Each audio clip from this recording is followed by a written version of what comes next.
बात कही है हजरत ने, मैं अर्ज कर देता हूँ।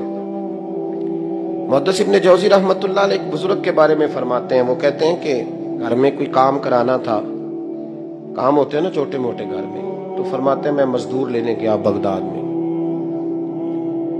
चौकों पे मजदूर सारी उम्र का मजदूर ही है ना बेचारा। अमीर तो अमीरतर होता जा रहा है और गरीब गरीबतर हो। हमारे तो पीर भी लोगों को कह रहे हैं फकीर हो जाओ, खुद अमीर होते जाते हैं, खुद रोज बरोज अमीर हो रहे हैं, दुनिया को कह रहे हैं फकीर हो जाओ। तुम भी तो थोड़ा फकर इख्तियार करो ना भाई, जो दर्ज दे रहे हो। इल्ला माशाअल्लाह, सबकी बात नहीं करता। फरमाते हैं कि मैं ना मजदूर लेने गया, बगदाद के चौक में मजदूर बैठे होते थे, तो मेरी उन मजदूरों में से ना एक नौजवान बच्चे पे नजर पड़ी। बड़ा कमजोर सा वजूद था, लेकिन चेहरे पर इबादत का निशान था। माथा बताता था कि नमाज का बड़ा ख्याल रखता है। मैं उसके करीब गया, चेहरे भी बड़ा कुछ बताते हैं ना, चेहरों में भी बड़ी रानाई होती है। फरमाते हैं मैं करीब गया, मैंने उसको कहा बेटे मजदूरी करोगे? तो कहने लगा मजदूरों में बैठा हूं तो हुजूर मजदूरी के लिए ही तो बैठा हूं। तो मैंने कहा कि चलो फिर। कहने लगा नहीं मेरी कुछ शर्तें। मैंने कहा बताओ? कहने लगा पहली शर्त यह है कि लोग 4 दिनार दिहाड़ी लेते हैं, मैं 3 दिनार लूंगा। मैंने कहा यार बे तो बड़ी बेहतरीन है, बाकी भी इस तरह की रख ले। उसने कहा हुजूर दूसरी शर्त यह है कि मैं आपकी मुकम्मल बात मानूंगा, लेकिन जब अजान हो जाएगी फिर आपकी नहीं सुनूंगा। तीसरी बात उसने ये की कि हुजूर मैं आपके घर में काम करूंगा पर आपके किसी सवाल का जवाब नहीं दूंगा। कहते मैंने कहा यार तू बड़ा अजीब है, शर्तें तो मालिकों की होती हैं। कहने लगा जी बहरहाल मैं शर्तें लगा के जाता हूं। फरमाते मैं उसे घर ले आया, काम मैंने उसको बताया, तो जो काम मजदूर सारे दिन में करता है ना उसने 2 घंटे में कर दिया। हमारे मजदूर सिगरेट पीने में भी तो आधा घंटा लगाते हैं, वो चाय पीने जाएं तो पौना घंटा। वहां उनको भी तो दयानतदारी करनी चाहिए कि नहीं करनी चाहिए? ने मुआहदा किया है ना जी, तो पूरा उतरना चाहिए ना। कहते 2 घंटे में। अब काम जब बंदा शुरू कराता है तो काम और निकल आता है। कहते काम मैंने उसको और बता दिया, वो करने लगा। उसने मिट्टी निकाल के रखी थी बाहर रास्ते में, तो अजान हो गई जोर की। उसने वहीं कुदाल छोड़ी कही और चलने लगा। तो मेरा बेटा कहने लगा इसको जरा बराबर कर दो। कहने लगे चुप कर जा, तेरे बाप से बात हुई थी, जब अजान होती है तो मैं किसी और की नहीं सुनता, सिर्फ अल्लाह रसूल की सुनता हूँ। कहते मस्जिद चला गया, नमाज पढ़ के आया तो दोपहर का वक्त था। मेरी बीबी कहने लगी इसको को खाना खा ले। कहते हमने कहा खाना खा लो, तो कहने लगा मैंने रोजा रखा हुआ, रमजान भी नहीं था, नफली रोजा रखा हुआ। फरमाते हैं शाम हुई, मैंने 3 दिनार दिए, तो मैंने कहा तेरा नाम क्या है? कहने लगा मैंने आपसे कहा था मैं किसी सवाल का जवाब नहीं दूंगा। कहते वो चला गया। अगले दिन मैं फिर लेने गया उसे, काम कुछ और निकल आए, तो लोगों ने बताया वो सिर्फ हफ्ते वाले दिन आता है। मैंने कहा क्यों? कहने लगे जी वो कहता है मेरा हफ्ते का खर्चा 3 दिनार है, जब 3 दिनार कमा लेता हूं तो बाकी सारा टाइम अल्लाह रसूल की जिक्र में गुजार दिया करता हूं। फरमाते हैं अजीब। अगले हफ्ते मैं फिर लेने गया, मैंने पूरा हफ्ता इंतजार किया कि काम उसी से कराना है। मैं जब गया तो मैंने कहा चलो। कहने लगा मेरी शर्तें याद है ना? और मैंने कहा याद है भाई, साथ चल। फरमाते हैं काम कराया, 2-3 हफ्ते वो आता रहा। एक हफ्ते में गया तो लोगों ने कहा हुजूर आज नहीं आया।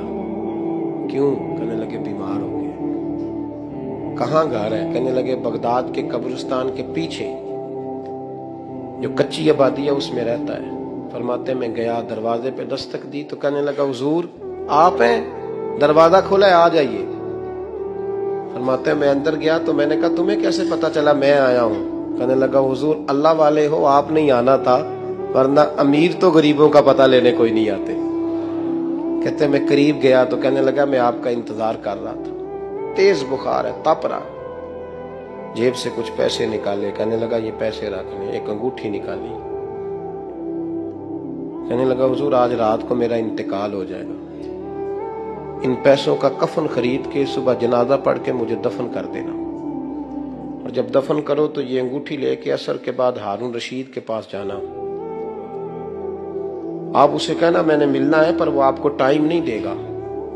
आप उसको आवाज दीजिएगा कि तेरी एक अमानत है मेरे पास। फिर वो आपसे मिलेगा तो अंगूठी दे दे, फिर आप मेरी तरफ से फारिग हैं।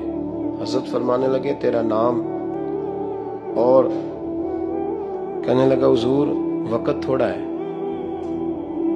आज रात मैंने जाना है, बड़ी लंबी माफी मांगनी है रब करीम से, अगर मुनासिब समझे तो मुझे अपने रब से तन्हाई कर दे।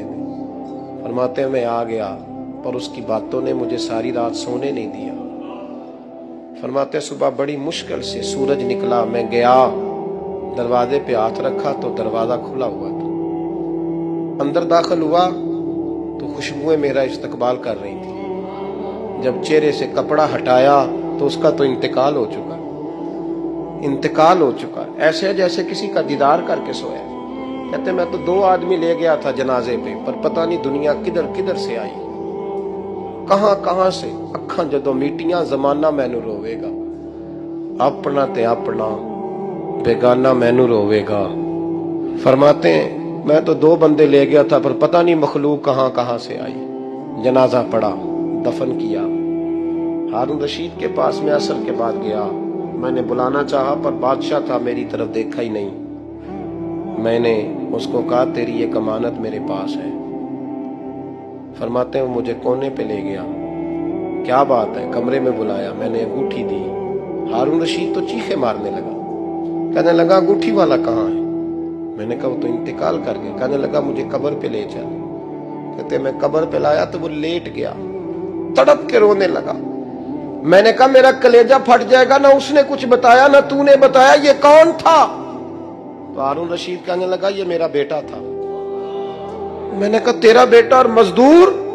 कहने लगा हुजूर ये हजरत दाऊद ताई के पास बैठा करता था, उनका मुरीद था, मुझे रोज कहता था अब्बा तूने बड़ी दुनिया इकट्ठी कर ली है, मरते वक्त तुझसे टांगे समेटी नहीं जाएंगी, इतना हिसाब नहीं तू दे सकेगा। मैं इसको समझा देता, इसकी अम्मा समझा देती।